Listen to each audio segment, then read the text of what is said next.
Chris Froome says he is sure his historic treble of consecutive Grand Tour victories, sealed with a 46 seconds victory at the Giro d'Italia, will not be wiped from the record books despite an ongoing legal battle to clear his name following his failed drug test at the Vuelta a España in September.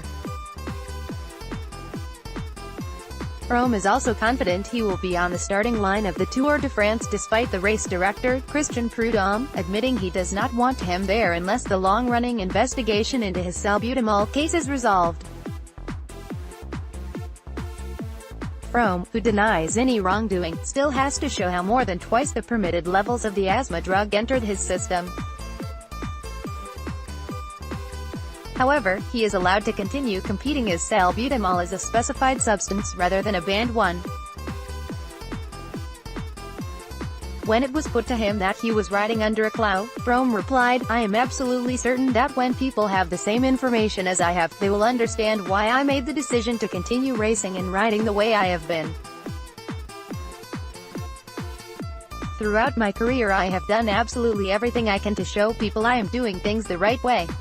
I have gone above and beyond. I have shared more info than other riders. I have been more open than any of my rivals in that regard.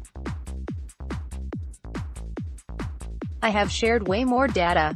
Froome now intends to take a short break with his wife Michelle, who is 7 months pregnant with their second child, before returning to altitude to prepare for what would be a 5th Tour de France victory, and potentially the first Giro Tour double since Marco Pantana in 1998. "I've seen riders trying to do a Giro and a Tour and I have seen their shortfalls and their mistakes," he said. "It is a risk. I have never done this before. The extra week between will be very helpful. That was a big reason in the decision to go for both. I am obviously up for it, but let's see."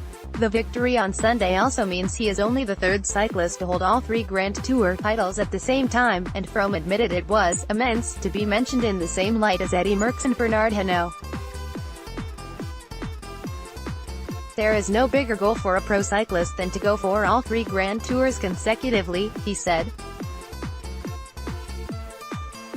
"When I thought about going for it, it was a big undertaking. I am not regretting it now." When asked whether he hoped the result would make him fully accepted in the pantheon of cycling greats, he nodded before adding, "I have done everything. I have attacked in descents, in crosswinds, and I have come back from 4-minute deficits. It feels I am ticking those boxes."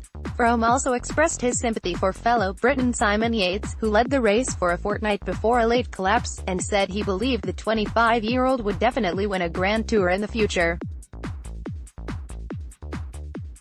"I really feel for Simon," he said. "The first thing he said to me is that it is a 3-week race, not a 2.5-week race. That is brutal, but it is.